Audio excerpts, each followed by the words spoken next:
का वरदान दीजे, जय हो सदा सुहागिन का वरदान।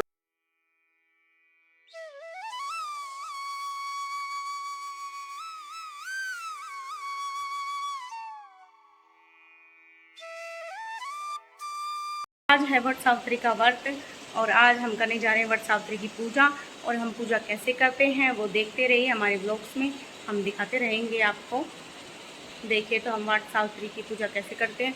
उसके लिए लेडीज़ को, शादीशुदा को गहने पहननी पड़ती हैं, मंगलसूत्र, नथ, टीका, कान में, नाक में, सब कुछ। वट सावित्री की व्रत की पूजा विधि और वट सावित्री का व्रत हम कैसे करते हैं तो आप हमारे ब्लॉग्स में देख सकते हैं। तो आप देखिए कि वट सावित्री के व्रत को कैसे किया जाता है। तो वट सावित्री व्रत को सबसे पहले जो सुहागन होती है उनको देखो मंगलसूत्र हो, गोल्ड की चीज़ पहनी चाहिए, मंगलसूत्र, नथ, टीका या कुछ भी गोल्ड का सामान पहने।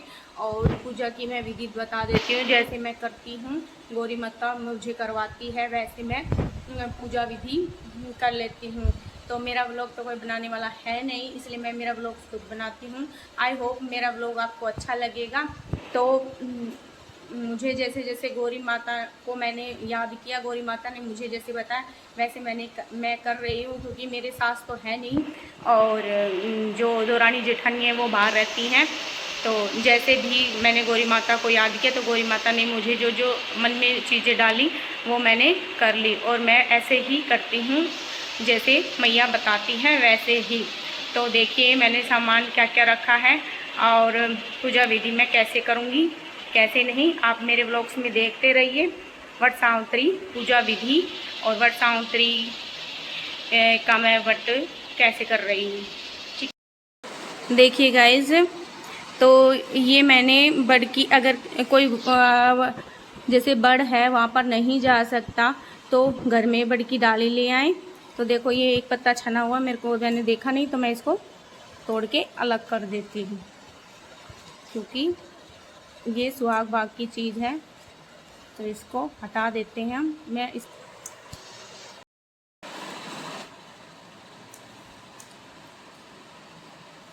मैया को तिलक करेंगे।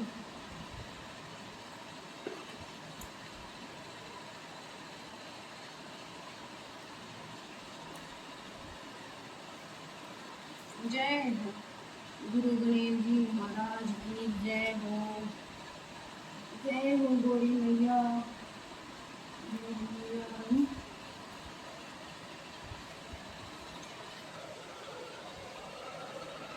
जय हो वट सावित्री जी।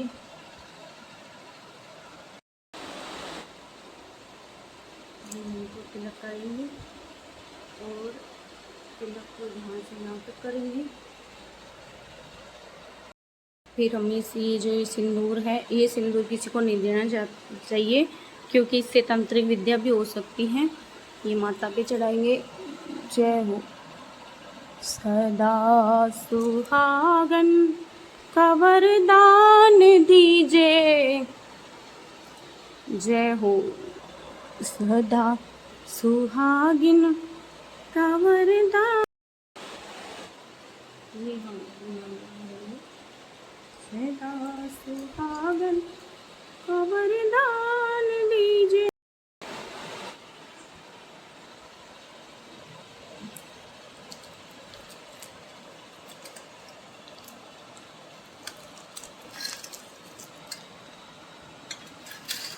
ये थोड़ा दिया इधर रख देते हैं। ये श्रृंगार का सामान माता को अर्पण कर देंगे, इसमें से ले लेंगे।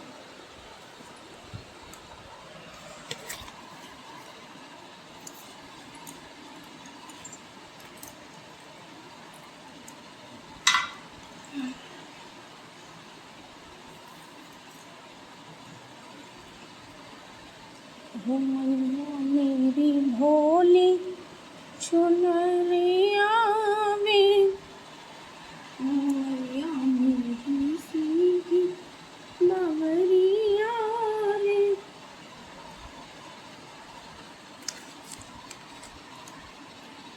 इसको बचा के इनको हल्दी देंगे। जय भगवान मैया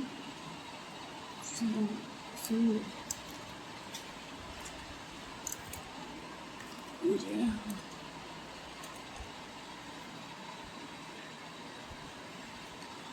अब माता का पूजन हो चुका है।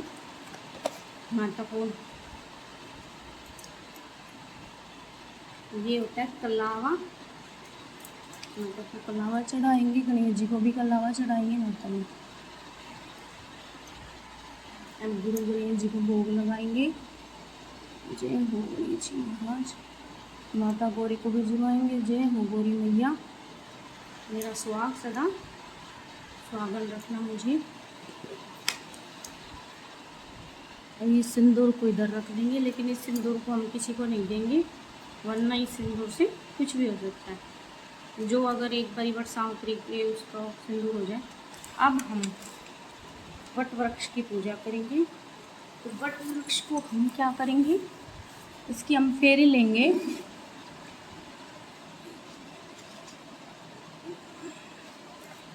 फेरी लेंगे तो इनको थोड़ा सा साइड में कर देंगे।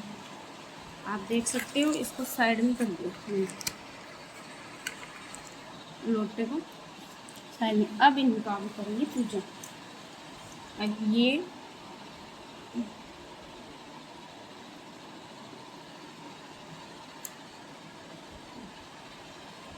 यहाँ पे पूजन करेंगे।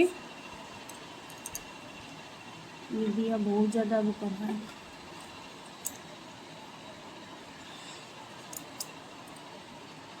मुझे डर लग रहा है।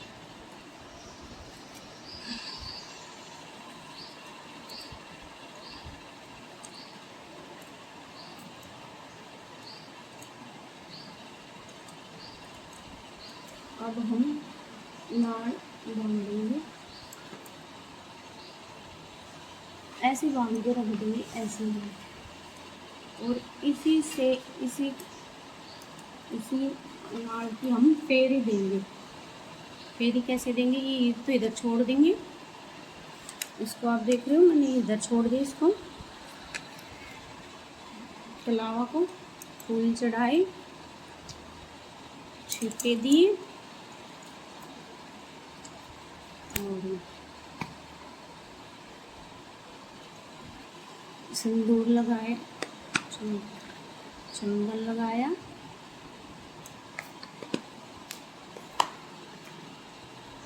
प्रसाद चढ़ाया। अब हम देंगे फेरी, और पहले हम फेरी देंगे, फिर हम कथा सुनेंगे। पहले कथा सुनेंगे फिर फेरी देंगे। तो पहले कथा सुन लेते हैं। दिए को थोड़ा सा इधर सरका देते हैं। हाथ में चने भी ले सकता है कोई, कुछ भी ले सकता है। एक समय की बात है, एक अश्वपति नाम के राजा थे। उनकी कोई संतान नहीं थी। राजा ने संतान प्राप्ति के लिए अनेकों यज्ञ किए, जिसके फलस्वरूप उन्हें एक तेजस्वी कन्या की प्राप्ति हुई।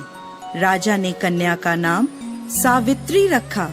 समय बीतता गया और सावित्री विवाह योग्य हो गई।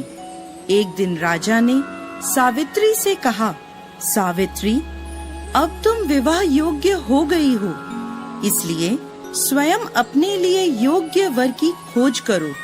पिता की बात मानकर सावित्री मंत्रियों के साथ यात्रा पर निकल गई। अनेक ऋषियों के आश्रमों, तीर्थों और जंगलों में घूमने के बाद वह राजमहल लौट आई। संयोगवश उस समय उसके पिता के साथ देवर्षि नारद भी थे। सावित्री ने उन्हें प्रणाम किया। राजा अश्वपति ने सावित्री से उसकी यात्रा का समाचार पूछा। सावित्री बोली, पिताजी, तपोवन में अपने माता पिता के साथ निवास कर रहे सत्यवान मेरे लिए योग्य हैं। मैंने मन से उन्हें अपना पति चुना है। सावित्री की बात सुनकर देवर्षि नारद चौंक उठे और बोले, राजन, सावित्री ने तो बहुत बड़ी भूल कर दी है। यह सुन अश्वपति चिंतित हो गए और बोले, हे देवर्षि, सत्यवान में ऐसा कौन सा अवगुण है? इस पर नारद जी ने कहा, राजन, सत्यवान के पिता शत्रुओं के द्वारा राज्य से वंचित कर दिए गए हैं। वह वन में तपस्वी जीवन व्यतीत कर रहे हैं और अपनी दृष्टि खो चुके हैं। राजन, सबसे बड़ी कमी यह है कि सत्यवान अल्पायु है। 12 वर्ष की आयु में से अब उसके पास केवल 1 वर्ष की आयु शेष रह गई है। नारद जी की बात सुनकर अश्वपति ने सावित्री को समझाया कि वह किसी दूसरे उत्तम गुणों वाले पुरुष को अपने पति के रूप में चुन ले। सावित्री बोली, पिताजी, नारी अपने जीवन में केवल एक ही पति का वरण करती है। अब चाहे जो भी हो, मैं किसी दूसरे को अपने पति के रूप में स्वीकार नहीं कर सकती। पुत्री की हठ के आगे पिता विवश हो गए और सावित्री का सत्यवान के साथ पूरे विधि विधान से विवाह करा दिया गया। विवाह के पश्चात सावित्री अपने पति और सास ससुर के साथ वन में रहने लगी। जैसे जैसे समय बीतता जा रहा था, सावित्री के मन का भय बढ़ता जा रहा था। नारद जी के कहे अनुसार जब उसके पति की आयु मात्र 4 दिन बची, तब सावित्री ने 3 दिन पहले से व्रत रखना प्रारंभ कर दिया। अंततः वह दिन भी आ पहुंचा जब सत्यवान की मृत्यु निश्चित थी।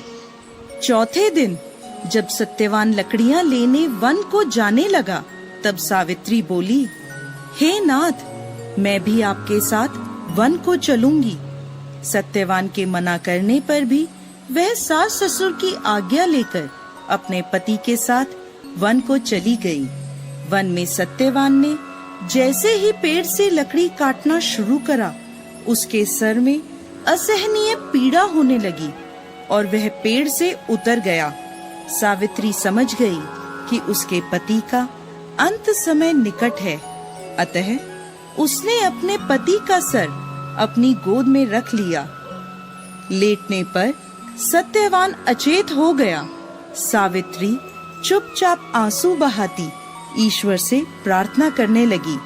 तभी उसे लाल वस्त्र पहने भयंकर आकृति वाला एक पुरुष दिखाई दिया। वह साक्षात यमराज थे। सावित्री बोली, महाराज, आप कौन हैं? यमराज ने उत्तर दिया, सावित्री, मैं यमराज हूँ और तुम्हारे पति के प्राण हरने आया हूँ। सावित्री बोली, प्रभु, सांसारिक प्राणियों को लेने तो आपके दूत आते हैं, क्या कारण है कि आज आपको स्वयं आना पड़ा? यमराज ने उत्तर दिया, सावित्री, सत्यवान धर्मात्मा तथा गुणों का सागर है। मेरे दूत इन्हें ले जाने के योग्य नहीं हैं, इसलिए मुझे स्वयं आना पड़ा। ऐसा कहकर यमराज ने सत्यवान के शरीर से प्राणों को निकाला और उसे लेकर वह दक्षिण दिशा की ओर यमलोक को जाने लगे। सावित्री भी उनके पीछे पीछे चल दी। सावित्री को अपने पीछे आता देख यमराज बोले, सावित्री, तुम मेरे पीछे कहाँ आ रही हो? सावित्री बोली, मेरे पति जहाँ जाएंगे मैं भी वहीं जाऊंगी, यही मेरा धर्म है। यमराज के बहुत समझाने पर भी सावित्री नहीं मानी। उसके पतिव्रता धर्म की निष्ठा को देखकर यमराज बोले, तुम अपने पति के बदले कोई भी वरदान मांग लो। सावित्री ने अपने दृष्टिहीन सास ससुर की आंखें मांगी और यमराज ने तथास्तु कहा और आगे चले। फिर से सावित्री उनके पीछे पीछे चल दी। तब यमराज ने सावित्री से कहा, एक और वर मांग लो। तब सावित्री ने अपने सास ससुर के राज्य को वर के रूप में मांग लिया और यमराज ने तथास्तु कहा और आगे चल दिए। सावित्री फिर भी यमराज के पीछे चलने लगी। अब यमराज बोले, चलो और एक वर मांग लो। तब सावित्री ने अपने पिता के लिए 100 पुत्रों का वरदान मांगा। यमराज ने तथास्तु कहकर सावित्री को वापस लौटने को कहा, लेकिन सावित्री नहीं मानी और फिर उनके पीछे चल दी। अब यमराज बोले, सावित्री, तुम मुझसे अपने पति के प्राणों के अलावा कोई भी वरदान मांग लो। तब सावित्री ने वर मांगा कि उसके सत्यवान से 100 पुत्र प्राप्त हों। इस बार भी यमराज तथास्तु कहकर आगे बढ़ने लगे, परंतु सावित्री फिर उनके पीछे चल दी। अब यमराज बोले, मैंने तुम्हें सभी मनवांछित वर दे दिए, अब तुम लौट जाओ। तब सावित्री बोली, महाराज, आपने मुझे सत्यवान से 100 यशस्वी पुत्रों का वरदान दिया है, और सत्यवान के बिना पुत्र कैसे संभव होगा? ऐसा कहकर सावित्री ने यमराज को उलझन में डाल दिया। तब यमराज बोले, सावित्री, मैं तुम्हारी पतिव्रता धर्म से प्रसन्न होकर सत्यवान के प्राण छोड़ रहा हूँ, और साथ साथ तुम्हें आशीर्वाद देता हूँ कि तुम्हारी यह कहानी युगों युगों तक सुनाई जाएगी। यह कहकर यमराज ने सत्यवान के प्राण छोड़ दिए और यमलोक को लौट गए। तब सत्यवान और सावित्री अपनी कुटिया में पहुँचे। वहाँ उनके माता पिता की आँखों की दृष्टि भी लौट आई थी और उन्हें अपना खोया हुआ राज्य पुनः मिल गया था। वट सावित्री व्रत की कथा की जय हो। फिर उसके बाद हम गहने बनाएंगे बड़ के पत्ते से। कोई तो हाथों की चूड़ियाँ बनाता है पत्ता लेके, और कलेवा है उसको बांध के, कोई नथ बनाता है, कोई चुटकिया बनाता है। ऐसे करके 5, चाहे गले का बना लो, चाहे माथे का बना लो, चाहे चुटकिया बना लो, चाहे पाजेब बना लो, ऐसे करके 5 या 7 गहने बनाने पड़ते हैं वट सावित्री के व्रत पर। और फिर उसको पहनते हैं और पूरे दिन पहन के भी रखते हैं। कोई व्रत के बाद उतार भी देता है। लेकिन अब मैं ये गहने बना रही हूँ, आप देख लीजिए मैं गहने बना रही हूँ। और कैसे बनाते हैं, पत्ता लेना है, पत्ते के जहाँ जहाँ पर भी जो निशान हो रहे हैं यहाँ से अलग अलग उनको कर लेना है, और फिर उनको मोड़ मोड़ के और उनको कलेवा बांध के, और जितना जैसे साइज होता है हाथ का, गले का, कान का, माथे का, नथ का, ऐसे करके धीरे धीरे टिक्के बना लेंगे और सारा बना बुनों के फिर पहन लेंगे। इसे पहनने से वट सावित्री व्रत के करने से और गले में ये जो वट के पत्र के जो गहने हैं इनको पहनने से माता खुश होती है। और वट सावित्री के जैसे वट सावित्री को फल दिया था माता गौरी ने, और वैसे ही शिव और महादेव की कृपा से पति की लंबी आयु होती है। और कहते हैं कि अगर कंवारी कन्या अगर ये गहने बनाकर पहनती है तो आगे जाके जो गहने बना के पहनती है उनको वो ही गहने प्राप्त होते हैं ससुराल वालों से। तो आप भी बनाइए गहने। और ये व्रत बहुत ही खुशियों का त्योहार है। ये पति के लिए ही किया जाता है, पति की लंबी उम्र के लिए ही किया जाता है, और हमें सभी को ये व्रत करना चाहिए। आज सुहागिन स्त्रियाँ होती हैं उनके लिए बहुत बड़ा दिन है, और इस दिन इंडिया में, भारत में और बाहर भी इस पर्व त्योहार को मनाया जाता है। इस पर्व त्योहार को यूपी, बिहार, मध्य प्रदेश, हरियाणा, राजस्थान इन जगहों पे बहुत ही धूमधाम से मनाया जाता है। अगर बाहर जा सके तो बड़ की पूजा होती है, और नहीं तो अगर घर में आप वड़ की डाली लाके भी पूज सकते हैं। अगर वड़ की डाली भी ना मिले तो आप तुलसा या कोई भी पूजन वाला जो पौधा होता है उसके नीचे या उसकी डाली लाके पूज सकते हैं उससे। तो मैं ये गहने कैसे बना रही हूँ आप देख लीजिए। मैंने अपने दोनों हाथों के, पैरों के और नथ और माथे का टीका ये सब कुछ बना लिया है। सो आप मेरे चैनल में बने रहे, देखते रहिए मैं कैसे क्या क्या कर रही हूँ। वट सावित्री के व्रत की कथा, वट सावित्री का व्रत और जो जैसे मैंने पूजा की है वो कैसा लगा कमेंट करके ज़रूर बताना। और सभी बहनों को वट सावित्री व्रत की हार्दिक शुभकामनाएं। और मैं ये चाहती हूँ कि सभी माताएं बहनें हमेशा जब तक ये सुहागिन बनी रहे। जय जय श्री राधे, बोलो हर हर महादेव। बाय।